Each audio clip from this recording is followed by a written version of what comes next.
Hi friends, இன்றைக்கி நம்ம என்ன பார்க்க போகிறோன்னா இது பாலாக்கீரை கடையிலும் முட்டைகோசு பொரியலும் தான் பார்க்க போகிறோம். ஏன்னா இந்த மாதமெல்லாம் ஒரே ஹெல்த்தி, எங்கள் வீட்டில் இந்த வாரமெல்லாம் ஒரே ஹெல்த்தியான சமையல் தான். இப்போ பாருங்கள், முட்டைகோசு நல்லா பச்சை பசேன்னு இருந்தது. நான் கூட ஏதோ கலர் தான் கலக்கியிருப்பாங்களோன்னு பார்த்தா அப்படி தெரியல, நல்லா தான் இருக்குது. ஒயிட் கலரில் முட்டைகோசு பொரியல் பண்ணால் சூப்பராக இருக்கும். சரி, இது வந்து 15 ரூபா தான்.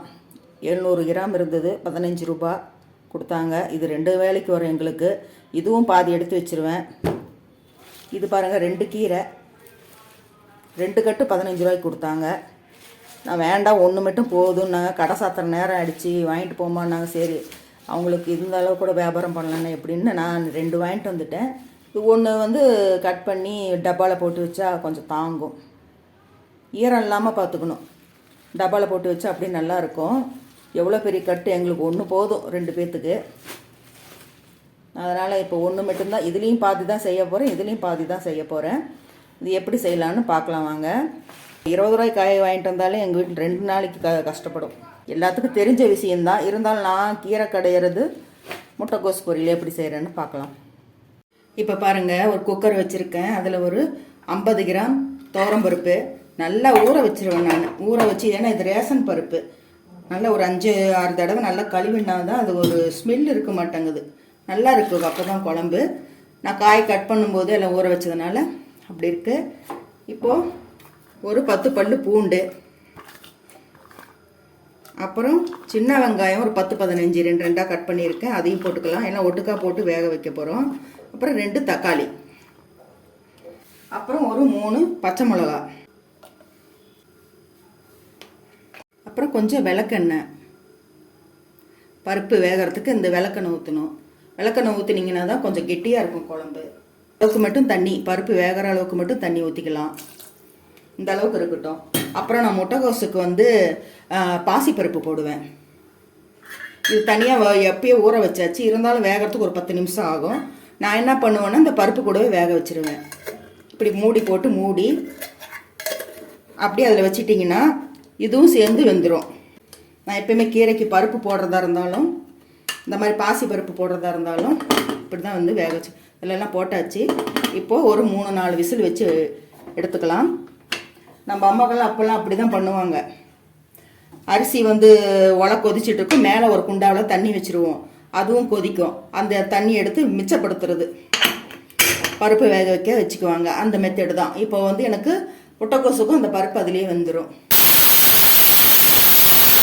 நான் ஏன் விசில் வர்றது எடுத்தேன்னா, மற்ற நேரம்னா என் குக்கர் இந்த பருப்பு வேகும்போது எல்லாமே வெளியே வந்திருக்கும். இப்போ பாருங்கள், அந்த உள்ள ஒரு குண்டாம் போட்டதுனால ஒரு துளி கூட அந்த பருப்பு இது வெளியே வரல. இது ஒரு டிப்ஸு.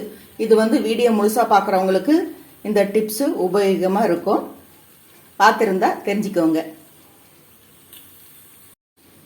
இப்போ பாருங்கள், 4-5 விசில் வந்துருச்சு. எத்தனை விசில் வந்தாலும் இந்த கொஞ்சம் கூட அந்த பருப்பு தண்ணி வெளியே வரல. இப்போது இதை எடுத்து வச்சிடலாம். இன்னொன்று சொல்லாமையே நான் ரெடி பண்ணிட்டேன். அது வந்து வாழைத்தண்டு பொரியல். அது நேற்றே நான் வாங்கி வச்சுட்டேன். அதை விட்டா அப்புறம் கருத்து இது வீணாக போயிடும்.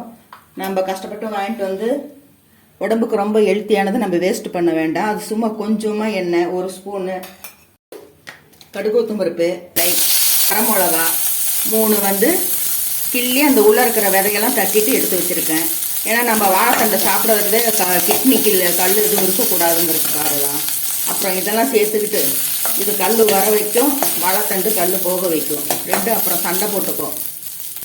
அதனால் வரமிளகாயை கிள்ளி அந்த உள்ளே இருக்கிற விதையெல்லாம் எடுத்துகிட்டு போட்டிருக்கேன்.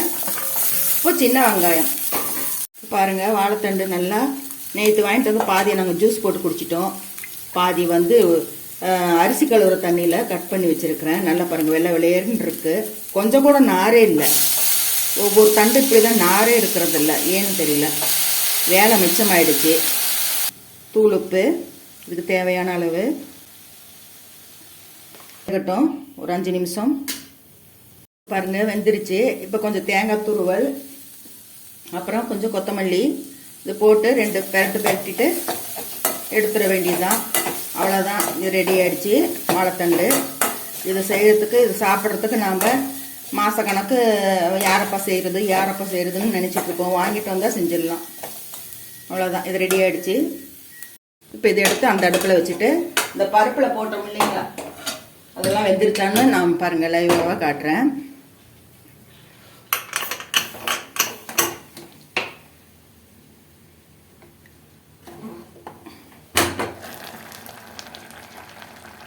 கொதிக்குது பாருங்கள், ஏன்னா அடுப்பில் வச்சுருக்கேன்ல அதனால் கொதிக்குது பாருங்கள். நல்லா பருப்பெல்லாம் வெந்துருச்சு. இப்போ இந்த பாக்ஸு அப்படியே எடுத்துடலாம். இந்த பாக்ஸ் அப்படியே எடுத்துட்டேன். அது பருப்பு வெந்து தான் இருக்கும், திறந்து காமிக்கிறேன். இப்போ பாருங்கள், வெந்த அந்த பருப்பு வந்து கடைஞ்சி எடுத்துகிட்டு வந்துட்டேன். இப்போ பாருங்கள், கீரை அலசி வச்சுருக்கேன், அதையும் போட்டுடலாம். இப்போது இதில் வந்து கொஞ்சம் மிளகாத்தூள், ஏற்கனவே 3 பச்சை மிளகா போட்டிருக்கோம், அதுக்காக கொஞ்சமாக போட்டுக்குங்க. 2 காரம் ஈவனாக இருக்கட்டும். அப்புறம் கொஞ்சம் உப்பு, தேவையான அளவு உப்பு போட்டுட்டு கிண்டிட்டு பாருங்கள். உங்களுக்கு இன்னும் கொஞ்சம் தண்ணி ஊற்றலாம். 5 நிமிஷம் தான் ஆகும் இந்த கீரை வேகிறதுக்கு. பாருங்கள், வெந்துருச்சு. இப்போ பாருங்கள், கீரை குழம்புக்கு தாளிச்சிக்கலாம். இப்போ கடுகு உளுத்தம்பருப்பு, ஒரு வரமிளகா, அப்புறம் ஒரு 1/4 ஸ்பூன் ஜீரகம், பெருங்காயம். இப்போ இந்த குழம்புல ஊற்றிடலாம். கீரை குழம்பு ரெடி ஆகிடுச்சு. அப்படியே கப்புன்னு மூடி வச்சிட வேண்டியதுதான். பருப்பு வேக வச்சு எடுத்துக்கிட்டது 3 விசில் தான் வைக்கணும், அதுக்கு மேலே வச்சிங்கன்னா குழஞ்சி போகும். கடுகு உளுத்தம்பருப்பு, பெரிய வெங்காயம் 1, பச்சை மிளகா காரத்துக்கு ஏற்ப ஒரு 3 போட்டிருக்கேன், கருவேப்பிலை. இதை அப்படியே வதக்கிடலாம். இப்போ கொஞ்சம் கண்ணாடி பதத்துக்கு வதங்கிடுச்சு. இப்போ இந்த கட் பண்ணி வச்சுருக்க முட்டைக்கோஸை இதில் போட்டுடலாம். பொதுவாக முட்டைக்கோஸு பாருங்கள், ஃப்ரெஷ்ஷாக இருந்துச்சுன்னா வாசமே வராது, நல்லா இருக்கும். அதுவே கொஞ்சம் பழசாக இருந்துச்சுன்னா அப்படி ஒரு ஸ்மெல் வரும். இது நல்லா சூப்பராக இருக்குது இந்த முட்டைக்கோஸு. உப்பு, தூளுக்கு போட்டு மூடி வச்சிடலாம். பாருங்க, காய் வந்து 3/4 பதத்துக்கு வெந்துருச்சு. தண்ணி எதுவும் விடலை, அந்த காயில் இருக்கிற தண்ணியை தான். இப்போ இந்த பருப்பு போட்டுக்கலாம். நான் 2 ஸ்பூன் தான் போட்டேன், அதுக்கு உபரி ஆயிடுச்சு. எல்லாமே போட்டுடலாம் போல, கரெக்டாக தான் இருக்குது. இப்போ இது கலந்து விட்டு ஒரு 1 நிமிஷம் இருக்கட்டும். இப்போது 1 ஸ்பூன் தேங்காய் துருவல் போட்டுக்கலாம். நான் மிக்சியில் அடித்து வச்சுருக்கேன். இது போட்டு ரொம்ப நேரம் வேக விட வேண்டாம், அப்படியே 2 கரட்டு கழிச்சிட்டு எடுத்துடலாம். இப்போ கொஞ்சம் கொத்தமல்லி தழை. சூப்பரான வெள்ளை வெளியேறுன்னு முட்டைக்கோஸ் பொரியல் ரெடி ஆகிடுச்சு. இந்த மாதிரி செஞ்சால் ரொம்ப பேர்த்துக்கு இந்த மாதிரி இருந்தால் தான் பிடிக்குது, ரொம்ப கலராக இருந்தால் பிடிக்கிறது இல்லை. பாருங்கள், அருமையான முட்டைக்கோஸ் பொரியல். இந்த சரவணபவன் ஹோட்டலெல்லாம் வைப்பாங்க பாருங்கள், அந்த மாதிரி இருக்கும் டேஸ்ட்டும். ஒன்றுமே இல்லை, சிம்பிள் தான். அடிப்பிடிக்காமல் பார்த்துக்கணும், இல்லைன்னா அந்த கலர் மாறிடும். அவ்வளோதாங்க, இன்னைக்கு ஒரே ஹெல்த்தியானது தான். அவ்வளோதான் ஃப்ரெண்ட்ஸ், பாருங்கள், நான் சமைச்சாச்சு. கீரை குழம்பு ரெடி ஆகிடுச்சு. பாலாக்கீரை, முட்டைக்கோஸ் பொரியல் ரெஸ்டாரண்ட் ஸ்டைலில், அப்புறம் வாழைத்தண்டு பொரியல். ஒரே ஹெல்த்தி தான் போங்க இன்னைக்கு. இந்த வீடியோ பிடிச்சிருந்துச்சுன்னா ஒரு லைக் கொடுங்க. ஜோதி அம்மா சேனலை சப்ஸ்கிரைப் பண்ணிக்கோங்க. மீண்டும் உங்களை அடுத்த வீடியோவில் சந்திக்கின்றேன். பாய்.